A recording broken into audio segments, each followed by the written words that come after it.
Willkommen in einem Video. Welcome to another exciting video, in this case episode 15 of my Wargaming Rules Review series of videos. In this video I'll provide an overview of converting a board game into a micro armor figure game, its advantages, its disadvantages, why it was so rare, and why many modern rules represent a hybrid between these two types of gaming.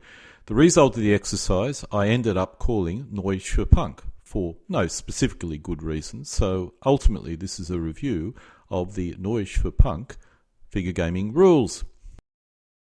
Starting, I'll be covering an example of how a board game could be converted, in this case the old SPI Modern Battles quad game, into a figure gaming format. I suspect this is possibly one of the easiest examples of attempting this feat, and could also be applied to two sets of World War II quad games, which were also published by SPI in the same scale. Quick note, this is certainly not my first attempt at converting a board game into a figure gaming format. The first and oldest is the Ancients' Lost Battle, which converts very easily due to its simple game system. The next was converting the SPI Napoleonics quad games and folio games into figure gaming format.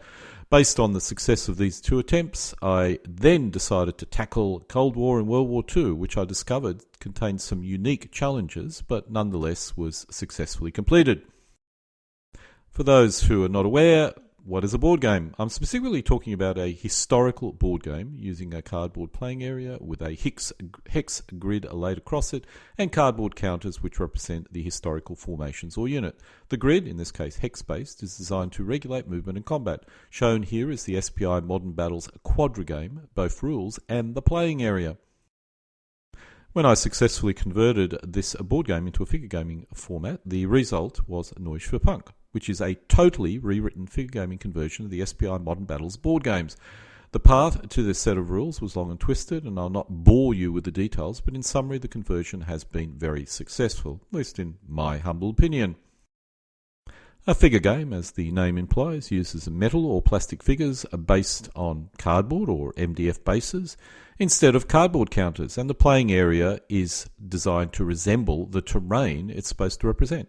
There is normally no grids or hexes and terrain, with some minor concessions supposed to look like diorama of the actual battlefield.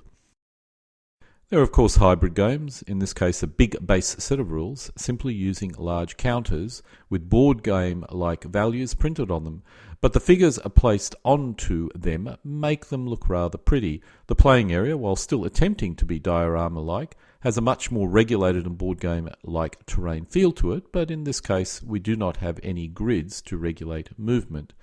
Examples include Kiss Rommel and Megablitz, as well as a number of other hybrid sets of rules. Just a quick note, there is actually a kind of grid which is large squares, but for people who use tile-based terrain, you wouldn't have any difference between using that for a non-grid game and a grid game. You simply use the tiles as the grid.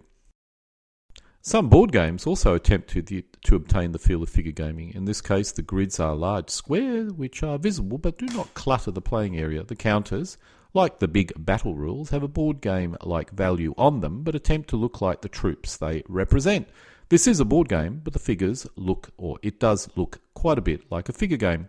The example here is of Lost Battles, and the only example covering World War II I could find are rules such as Squad Leader on a hex-based playing area with figures. The advantages of board gaming is, normally, it's easy to set up and quick to play. If we look at the SPI quad games, specifically the Modern Battles games, the playing area is small, number of counters are typically no more than 100 for both players, and the number of game turns range from 12 to 20. Players can set up a game in 10 minutes, complete a game within 2 to 3 hours, and pack up in 10 minutes, all on the dining room table. The disadvantages are its abstract nature. As you can see here, the counters do not look like the troops they represent, and the playing area does not look like the terrain the battle was fought over. Modern board gaming does a better job at giving players more of the feel, but it's still basically an abstract experience, with the main focus to understand what is happening in the historical battle, and to have a nice short competitive game with a clear winner and loser. On the other hand, the advantage of the figure gaming is, if you expend the effort, you can get the feel of what it was like being on the battlefield. Figure gaming is, for the most part, all about the feel. Beautiful figures, beautiful playing areas, and with the actual game coming second. For some people, the game itself is almost irrelevant, and few games ever end. For other players, a good game is still important, but the primary driver is getting the bling. The disadvantages is it takes a long time to set up and pack up, and unless some real thought has gone into the actual scenario, the game can take too long to complete. While setting up nice figures and a playing area a few times without getting a good game can be completed, and is okay, eventually most gamers get bored. You do need a game with an end and a winner if you want to keep on playing. One other solution is to use figures on your board game instead of cardboard counters. In this case, the figures are being used for a game of Lost Battle. It is the approach I'll cover in this video to a large extent. Most board games use a hex grid, and there are normally a lot of hexes. This example attempts to minimize the biggest issue with the grid, the lines. This looks nice, but for a pure figure gamer who wants the playing area to look as real as possible, the hexes detracts from the experience. There are other issues with hexes. The GHQ hex system, which can give you some nice looking terrain, is really designed for very small playing areas. It can take hours to set up a 4x3 foot playing area, much less something larger. However, saying that, this is a viable strategy and gamers can end their search here if they're happy with hexes. Find a board game they like, build up the necessary hexes, based playing area, and using existing figures, go for it. I've tried this in the past and it's generally it can kind of work, but in the long term it's unsuccessful. But mileage will vary and other players may have a different experience. The main issue I had was it simply took too long to set up. I do have earlier videos which go into a lot more detail concerning all the possible options available or players have available. Instead of repeating these options, I'll simply skip to the hexless playing area system. My earlier video goes into more detail on the options players have when converting a board game into a figure gaming format, but I really want to focus on a hexless solution. Ultimately, the secret to success is to select a very simple game system. As a complex game system offers no benefits over most figure gaming sets of rules, I selected the Modern Battles Quad, specifically Würzburg. I must have played this game at least 24 times, as it was a popular choice in board game competitions I gamed in, and I have pleasant memories of the game. One of the scenarios really offers interesting choices for the Soviets, and I adopted a tactic which few other people ever used, and kept on winning games just. But in my first game I was totally blown away, so my tactic was a result of a lot of study and playtesting. Part of the reason why I stopped playing board game competitions in the end was I determined victory went to the player who did the most training or playtesting, and skill became less of a factor. In terms of counters, each side commanded up to 50 counters each. Each counter represented a battalion or regimental size formation. The first issue which needs to be resolved is how to represent each counter, either a single figure or more than one figure. In the end, my preferred method was to have a simple or single element representing a counter, but I did experiment with a 4-element counter as well, using 6 cm square movement trays. The 1 element equals a counter allowed me to create games on a 3x4 foot playing area, but the movement tray system is viable if you wish to increase the playing area to much larger, at least 4x6 feet if not larger. If you do go down the 4-element unit path, players can use movement trays which contain up to the 4 elements. In this system, you could allocate a standard value for each element, and the strength of the unit would be a reflection of the number of elements in the movement tray. This also allows you to have step losses for your units if that is part of the game system you're converting. One possible issue with the SPI Quad game is that it uses a lossless CRT. The front line moves forward and backwards based on the strength of each side. Losses can occur, but they are rare. This was my original thought process, and in my testing it did work, but the playing area needs to be too large, which defeated the objective of having a quick game, and in the end there was no need to have steps for the game system that I'd selected. After much kicking and screaming, I adopted the single element unit option in order to keep the playing area to a manageable size. This allowed me to have a small playing area and also worked well, but meant each element had a unique value which needed to be remembered. It was this reason why I was not too keen with the system. However, after adopting it, I have discovered it's not an issue at all, particularly if someone has figure gaming experience. In both the option, movement tray or not, you still needed each unit having a unique combat and movement value. Many figure game rules do this anyway, with different vehicles all having different values which require cross-referencing. But in that case, any specific figure always has the same unique value. So a Tiger 1 always possesses the same value, and you could see a Tiger 1 figure and you knew what it was and how to find its unique value. Each figure must have a consistent, if unique, value and unique value. The game Würzburg uses a BMP image to reflect two different types of unit, as you can see here. In one case, only BMPs were present in the formation, in the other, some tanks were present, thus the increased attack strength. In this case, players would need two different BMP figures to reflect each unit type. Luckily for me, this is not a common issue in the rules. In most cases, each unit type can be represented by a unique figure. In my test games, a BMP1 represented the 1-2-12 unit, and a BMP2 represented the 3-2-12 unit. The only real issue we have left is with infantry. While not an issue with Cold War games, World War II, you do need to deploy infantry. If we look at a German World War II infantry, we can see there's lots of different types. How do we reflect this? I quickly discovered that any infantry with a similar value do not need to be differentiated. It's likely that most infantry for any single game would have the same combat value. Infantry in 1939 and Grenadiers in 1944 may have different weapons, but these infantry types would not be mixed together. They come from different eras, thus could be all the same combat values. All these figures could be expected to have the same combat and movement values for any single game. Infantry is infantry. The tricky aspect is movement, because motorized infantry will have a different movement rate to standard infantry. Instead of using infantry elements, we would depict these motorized infantry units with their transports only. Standard motorized infantry would be represented with a truck. Panzer Grenadiers in trucks would go to an all-wheel drive vehicle, and Panzer Grenadiers in half-tracks would be represented with a half-track. This could also apply to cavalry, cycle and motorcycle troops. Finally, I get a chance to use my bicycle-mounted infantry figures. There was one unexpected issue I came across, and that was radically different infantry formations which coexisted in the same period. In September 1944, the Germans created ad hoc infantry divisions. The second type possessed very little heavy weapons. As a result, this infantry would have a value of 114 rather than the normal 124. As a result, players may need two different types of infantry elements.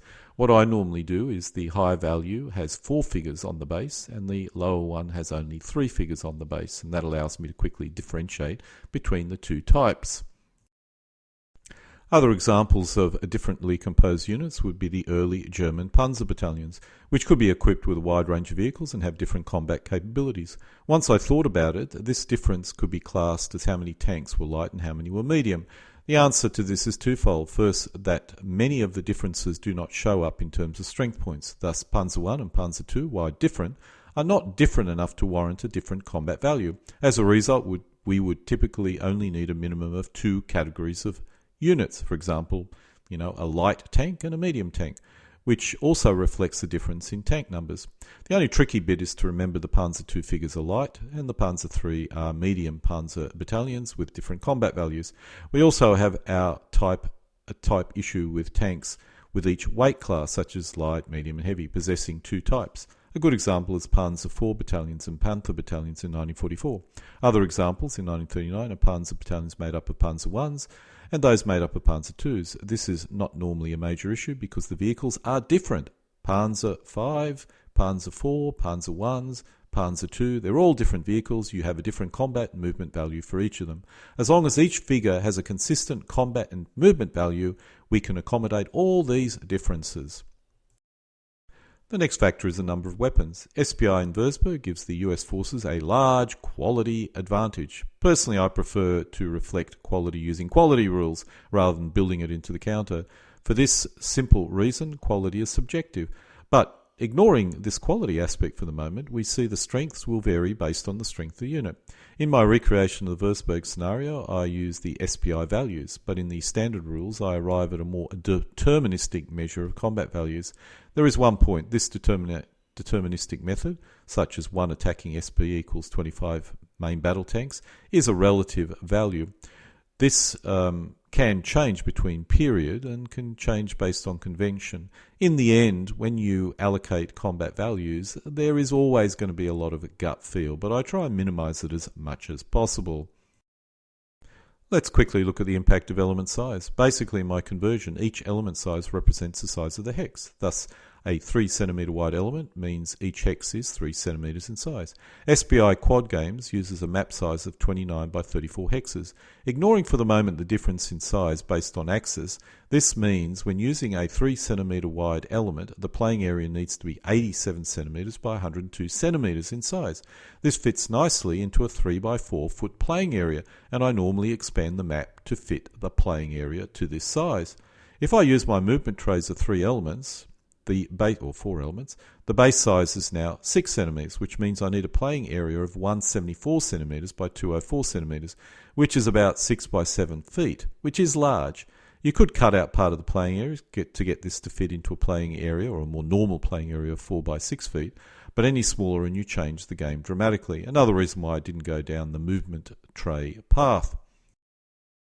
One advantage of the board game is the pre-battling manoeuvring. There is room for both players to manoeuvre before the battle in order to change the attack thrust or defense priority. A lot of the games are pre-battle manoeuvring.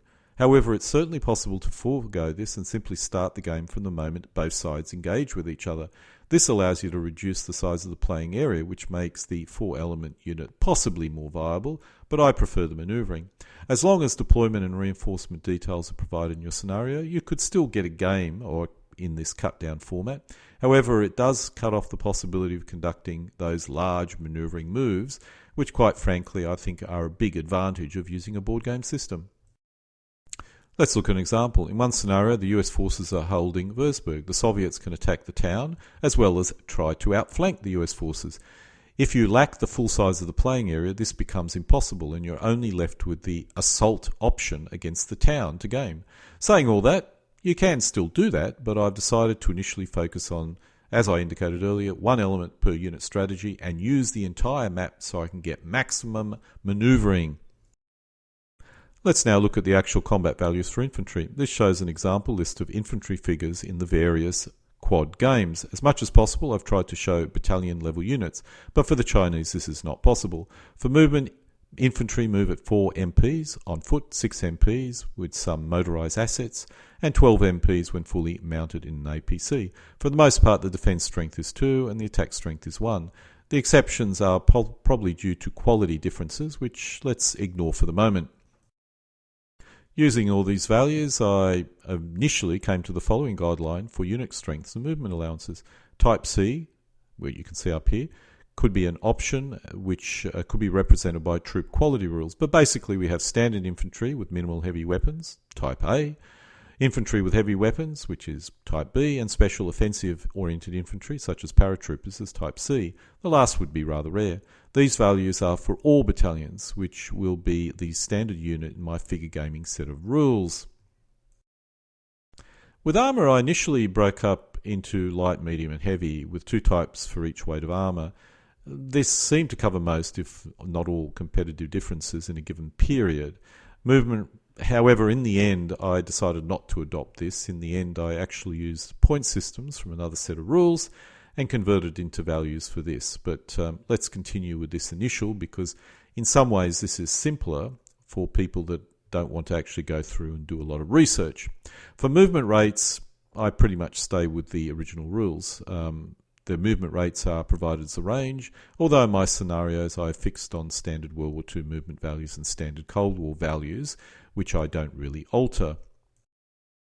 Most division-sized formations contained a reconnaissance battalion which would operate independently. While there is some overlap with infantry, movement rates may be higher, thus warrant their own unit type. Reconnaissance can be foot, cycle, bicycle, motorised or mechanised. You could go overboard and have 2 types for each of these 4 movement classes, but I personally feel that's probably not required.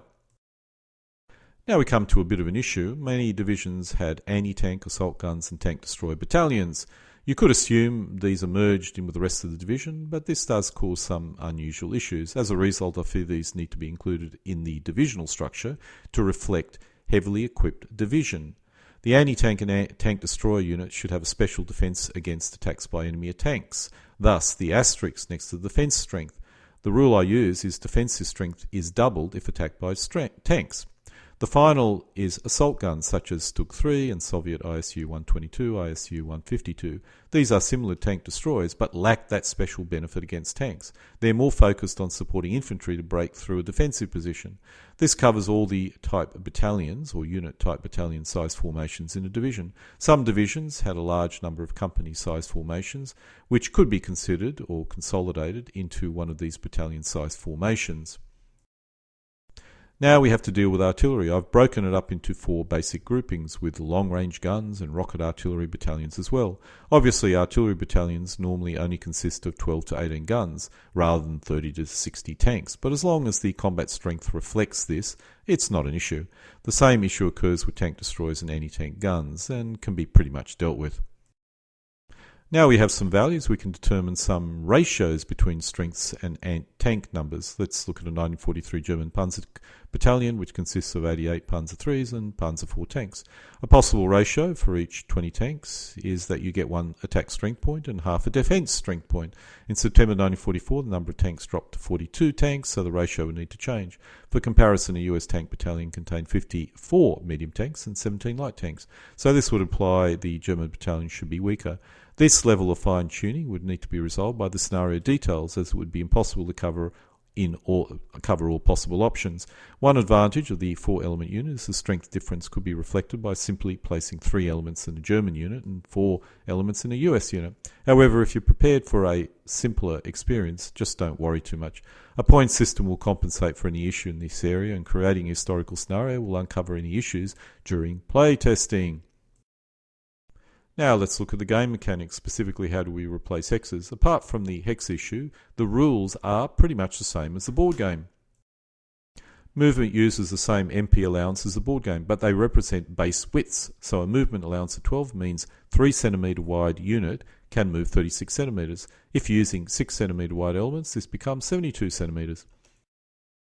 The final part is the trickiest, how to replace hexes and zones of control. The method I use is to use the concept of movement zones of control, which are used to lock units together, and combat zones of control, which determine the mandatory combats. A movement zone of control extends half a base width in all directions of a unit. On the left we have the most common size single element units and their movement zones of control. On the right we have a 4-element unit in a movement tray, and movement zones of control which extend 3 cm or half of 6 cm in all directions. When an enemy unit touches a friendly movement zone of control, its movement stops and it's locked in place, as per the board game. The defender can create a defensive line with elements just under 2 base widths apart from each other, which would stop enemy units from passing through. In the board game counters, we can have 1 or 2 hex gaps between each other. This is reflected with the movement zones of control, pretty much identically. Once a phasing unit is in an enemy movement zone of control, it now has a combat zone of control, which extends 1 base width in all directions. Any phasing unit in an enemy movement zone of control must attack, and the phasing unit must attack all enemy units in its combat zone of control, or something has to attack all the units. In this case, if the white unit was currently in the phasing combat phase, it would need to attack all 3 enemy units, as they are all in the combat zone of control. If the grey units were in their phasing combat phase, only one would need to attack, as the other 2 are not in an enemy movement zone of control. Thus, with some changes reflecting the compulsory combat rules of the original board game is achieved. This shows a complex combat example. In this example, the phasing white player could use Unit A to attack the opposing Unit X and Y, with Unit B and Unit C combining to attack enemy Unit Z. Unit D and W face off against each other. A player may wish to do this to break through the centre, while they do not care about being forced to retreat on the left flank, for example. This shows a possible result. On the left, the white unit lost, so retreats 1 base width, with the enemy advancing after combat. In the centre, the white player won, with 1 unit advancing after combat, and finally on the right, the white unit won and advances accordingly. The order of attacks become critical, as it may be possible to surround a unit and cause it to be eliminated, depending on how the combat results occur.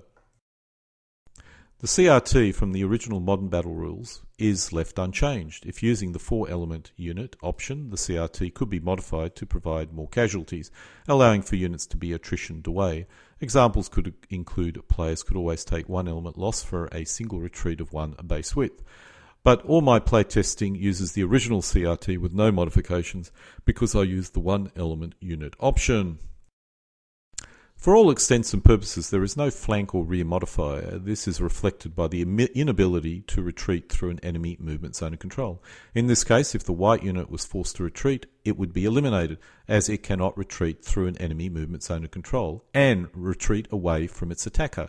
This is because the opposing edges have enemy movements of control against them. If opposing edges do not have enemy units, then there is always a path of retreat. In this case, the white unit has an enemy unit to its front and left flank. It could retreat left and to its rear, its left, which means what you see here is right on the screen. In a lossless system, the only way to break through is to eliminate enemy units via the use of surrounds. I have no strong preferences for a lossless system. It makes sense if you use single-step units. Losing a whole part of the front line due to a lucky die roll would be very destabilizing. Breaking through a front line due to overwhelming odds, which is possible, is perfectly acceptable. A lossless system in this case works. However, if you were to use 4-element units, which is a valid option, then some form of losses in combat could make more sense. It would also make for a longer game. In my Napoleonic conversion, which used 4-element units or 3-element units, I've done this, but in this case I've mainly focused on the 1-element unit, and as such I will stay with the original SPI combat system because I know it works. Looking at playing areas, this shows my template for the Würzburg board game map. Using this I can create a 3x4 foot playing area.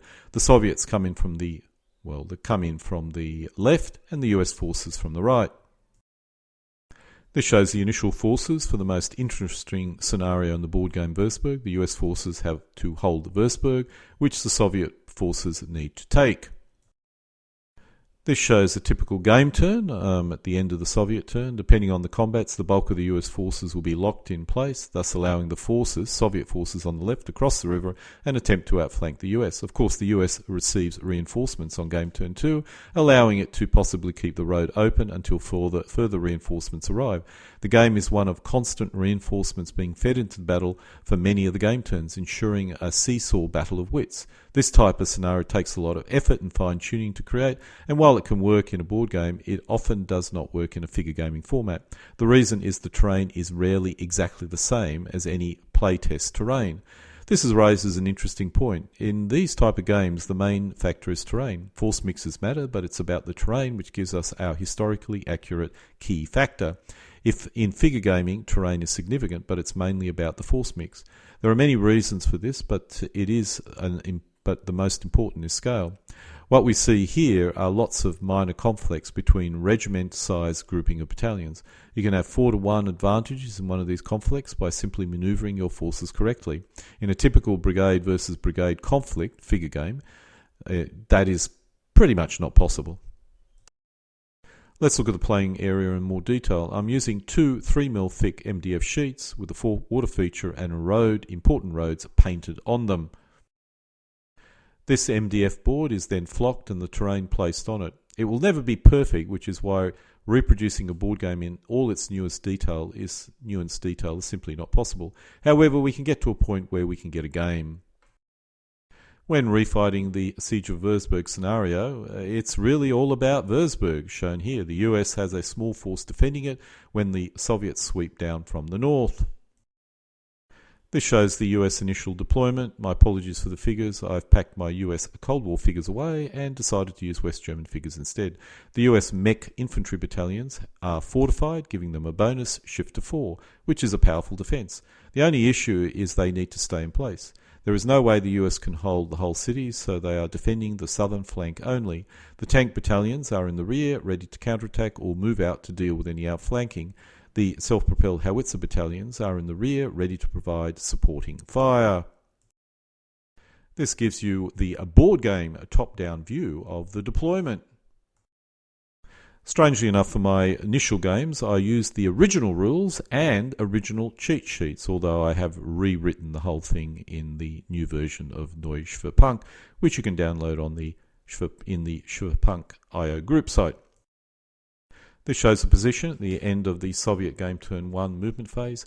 Basic tactic they're using is outflanking the US while pinning their forces in Würzburg. This is not a common tactic in this scenario, but it's the one I normally use as it confuses my opponent. As there are only 8 game turns, there is a risk I'll not achieve my evil Soviet objectives, but if I do, it will be a decisive victory. Unfortunately, I've packed away my good Soviet figures. Only my second grade figures were available for this test game. I'm focusing on World War II these days, so my Cold War stuff is not commonly available. This shows the initial Soviet attack. In this case, 3 attacks are being conducted. 2 units against 1 US unit in each case. There is also going to be artillery support as well, not shown here. Behind the front line, I have 4 units of indirect fire weapons. The artillery has a range of 9 base widths, or 27 centimetres, which means they are both in range of the entire front line. The same applies with the rocket artillery, which has a lesser range, but is still within range. Out of range of this image, the US has 2 self-propelled howitzer battalions, and they are both also in range and can provide FPF fire of 2 SPs each. In the first attack, the Soviets attack with 6 SPs against 2 SPs. The difference is +4. This uses the differential CRT. The US is in a town, which gives them 2 shifts, and has a fortified bonus, which gives it a total of 6 shifts, reducing the odds to -6. I actually made an error here. In the SPI rules, there's a maximum shift to 4, but anyway, let's put that to one side. The US player has 4 FPF, which he will hold back for now. If he allocated 2 FPF, the column would drop to -7, which means there is only a 1 in 3 chance of the attacker, or there's a 1 in 3 chance of the attacker being eliminated. The Soviets spin a 2 on the active CRT and suffers an A1, so they retreat. The US could advance after combat, but it would lose the bonus, and if forced to retreat would be eliminated, as you cannot retreat across a major river. The Soviets do the same attack in the centre, but to avoid the chance of eliminating, allocate 1 bombardment of 3, which gives it a differential of 6, dropping it to -2. In this case, the US wants to avoid the chance of a both retreat, so it drops a FPF of 2 on the defender. The difference is now -4. The result will be at A1. The Soviet main effort is on the right flank, or the right Soviet flank. They have 6 SPs from the mech battalions and 8 from the 2 rocket artillery battalions and 3 from the artillery battalion in the rear, for a total of 17 SPs. The US has 2 SPs and drops the last 2 FPF onto it, giving it a strength of 4 SPs. The difference is +15, which puts it in the +12 column. We then shift 6, giving us a final column of 0. The Soviet spin a 2, which is exchanged. The US element is eliminated and 1 Soviet element is eliminated, and the remaining enemy advances after combat. This is the front line at the end of the Soviet game turn.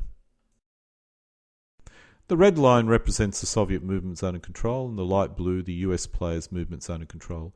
2 opposing units are locked in each other's movement zone of control and cannot move. The US player receives reinforcements on game turn 1, which allows it to shore up the flank and the critical road to Würzburg, but they'll need to counterattack and force the Soviet unit back. As you can see, the US has to send the self-propelled howitzer battalions in the front line, which may not be very historical, but they have no choice.